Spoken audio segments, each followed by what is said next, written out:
He stabbed us in the back. Trump advisor blames Justin Trudeau for U.S. rejecting G7 pact.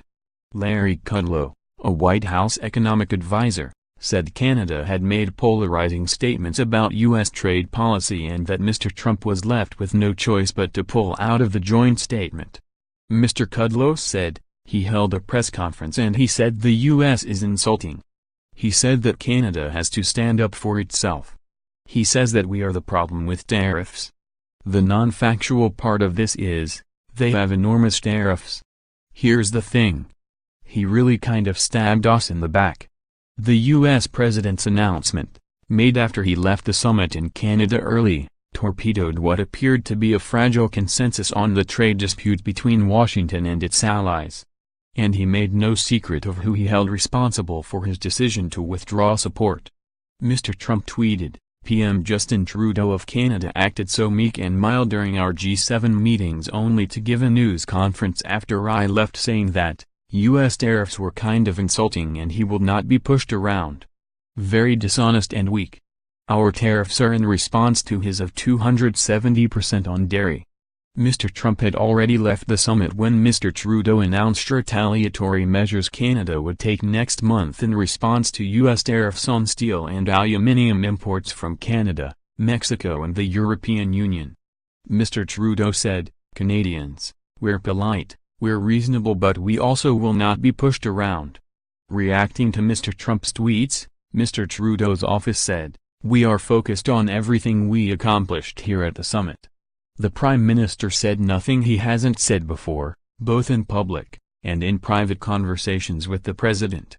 Mr. Trump's salvo capped a rollercoaster 2 days of controversies that began with his suggestion Russia be readmitted to the G7, then what a French official described as a rant full of recriminations against U.S. trading partners, followed by a denial of any tensions with leaders at the summit and his description of their relationship as a 10. But by ordering his representatives to back out of the communiqué, Mr. Trump appeared to be asserting his oft-stated aim of upsetting the status quo, whether by pulling out of the Global Climate Accord or the international nuclear deal with Iran or threats to scrap the North American Free Trade Agreement. Mr. Kudlow said Mr. Trump had negotiated in good faith on the communiqué agreed by the other members of the G7, only to have Trudeau criticize U.S. policy after he left the talks. He said, it is a betrayal. Mr. Kudlow also accused Mr. Trudeau of trying to undermine the U.S. president at a critical time before his historic summit with the North Korean leader Kim Jong-un on Tuesday. He said, the president is not going to let a Canadian prime minister push him around on the eve of this. He is not going to permit any show of weakness on the trip to negotiate with North Korea. France and Germany both reacted with anger to Mr. Trump's decision. A French official insisted France and its fellow G7 European nations were maintaining their support for the communiqué and said anyone departing from the commitments made at the summit would be showing their incoherence and inconsistency.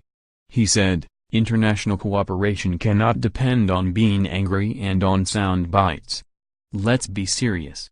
German Foreign Minister Heiko Maas said Mr. Trump's announcement on Twitter had destroyed trust and Europe's answer must be to stick even closer together. Mr. Maas said, it's actually not a real surprise. We have seen this with the climate agreement or the Iran deal.